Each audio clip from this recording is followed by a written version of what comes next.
औज़ु बिल्लाहि मिनश्शैतानिर्रजीम बिस्मिल्लाहिर्रहमानिर्रहीम।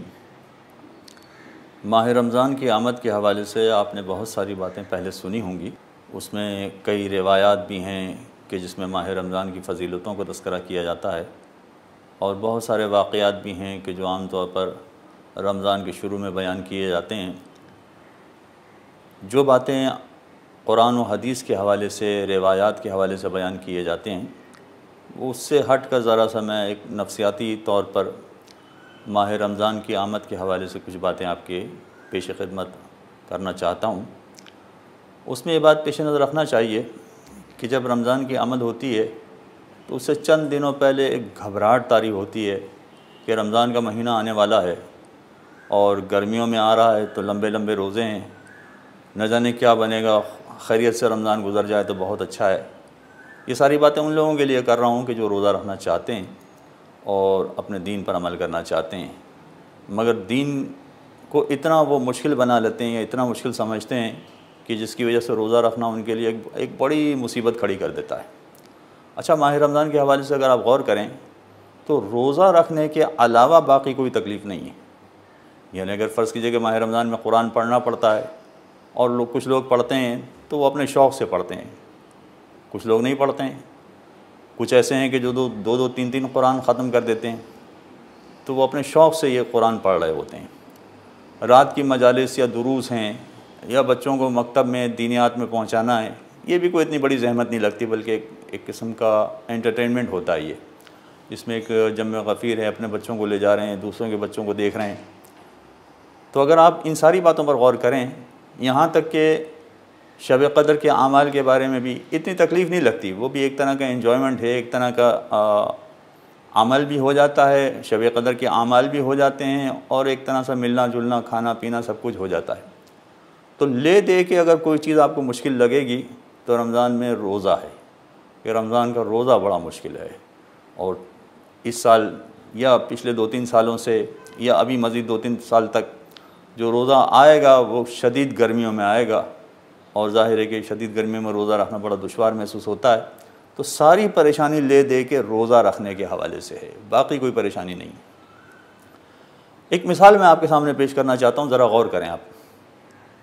फ़र्ज़ कीजिए कि एक साहब के 2-3 बच्चे हैं, मियाँ बीवी हैं, एक छोटी सी फैमिली रहते हैं। तो अक्सर ये होता है कि कोई बच्चा शदीद बीमार पड़ जाता है, और शदीद बीमारी के आलम में कभी कभार वो बीमारी महीना, 1.5 महीना, 2 महीने लंबी हो जाती है। इस लंबी बीमारी में माँ भी बेचारी परेशान होती है और बाप भी परेशान होता है।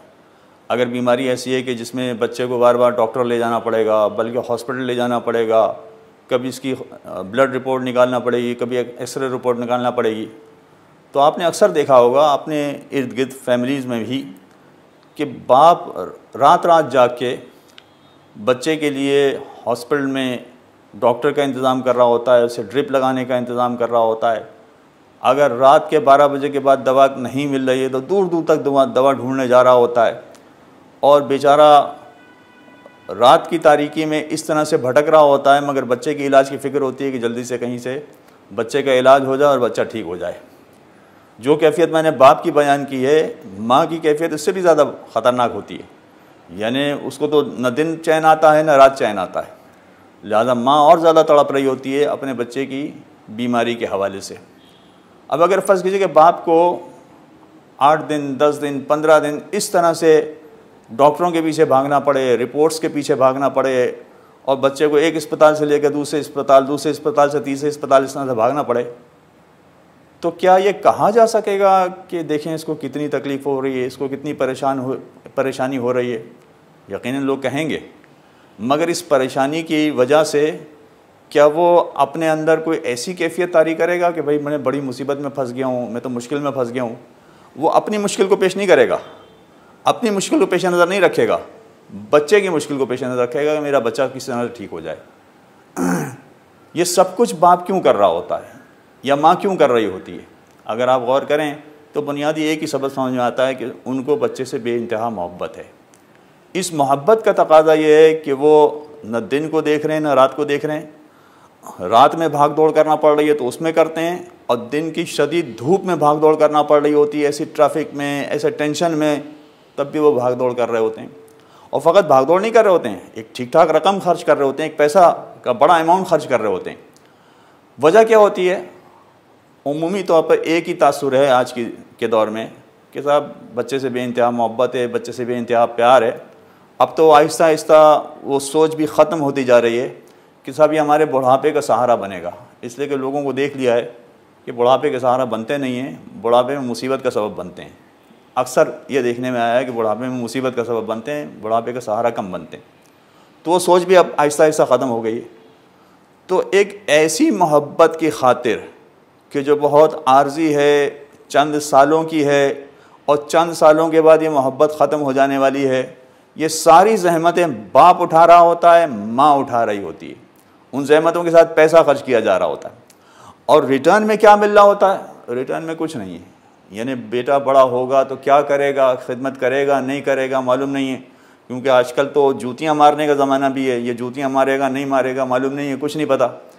तो बावजूद इसके कि रिटर्न में कुछ नहीं मालूम कि क्या होने वाला है, मगर उसके बावजूद माँ और बाप इतनी खिदमत अंजाम दे रहे होते हैं, इसलिए कि बच्चे से मोहब्बत है, बेटे या बेटी से मोहब्बत है, इस खातिर ये काम कर रहे होते हैं।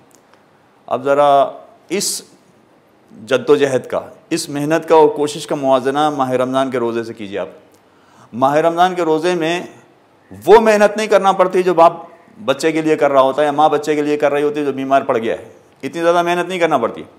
अच्छा, इसमें बहुत सारा नफ्सियाती असर भी है।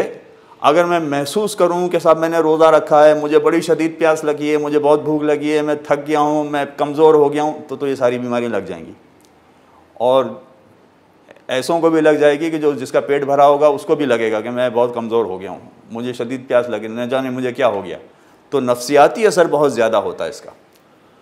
और अगर हकीकतन रोज़े की तकलीफ़ है तो इस तकलीफ़ के एवज़ इसका रिटर्न क्या है, इसको भी तो पेश नज़र रखें कि आप अल्लाह की मोहब्बत की खातिर ये अमल अंजाम दे रहे हैं। अल्लाह की मोहब्बत छोटी बात नहीं है, मामूली बात नहीं है। अल्लाह की मोहब्बत में अगर छोटा सा अमल कबूल हो जाता है तो अमीरुल मोमिनीन अलैहिस्सलातु वस्सलाम फरमाते हैं कि उसको छोटा ना समझना। जो अल्लाह की बारगाह में कबूल हो गया वो छोटा कैसे हो सकता है? वो कभी छोटा नहीं होगा। तो अल्लाह की मोहब्बत की खातिर अगर ये अमल अंजाम दिया जाता है तो परवरदिगार इसमें रिटर्न में क्या दे रहा है वो पहले से बात बता दी है। पैगम्बर इस्लाम सल्लल्लाहु अलैहि वसल्लम ने रोज़े के हवाले से पहले बात बता दी है कि अगर रोज़ेदार रोज़ा रखता है तो अल्लाह का मेहमान है। यानी हम इस बात को समझ नहीं पाते हैं जब तक कि हम दुनियावी कुछ मिसालें पेश ना करें।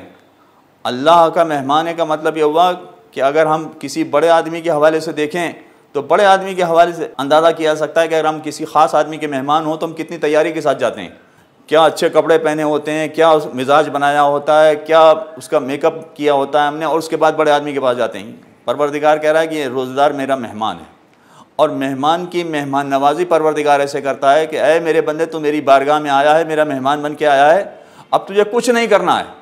तू अगर सो भी जाएगा तो उसका अजर मैं तुझे दूंगा। तू अगर जाग कर फ़कत सांस भी लेता रहेगा तो तेरा सांस तस्बीह लेने के बराबर है। अगर तू इबादतें अंजाम देगा तो तेरी इबादतों का कई गुना अजर बढ़ा के दूंगा मैं। ये सारी बातें इमाम जाफ़र सादिक़ अलैहिस्सलातु वस्सलाम की एक रिवायत है। बड़ी अजीब व गरीब रिवायतें, हो सकता है कि मैं पूरी बात आपके सामने पेश ना कर सकूँ। फरमाते हैं कि हज के मौके की रिवायत है।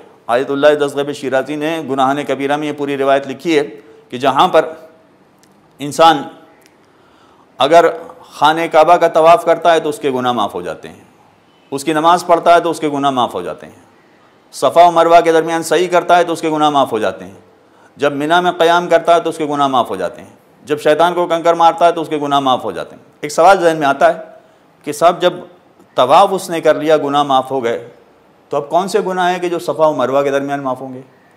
सफ़ा और मरवा के दरमियान अगर गुनाह माफ़ हो गए तो कौन से दुआएं गुनाह हैं कि जो मिना में जाके माफ़ होंगे? अगर मिना में माफ़ हो गए तो कौन से गुनाह हैं कि जो शैतान को कंकर मारने से माफ़ होगा? अब यानी क्या बचा?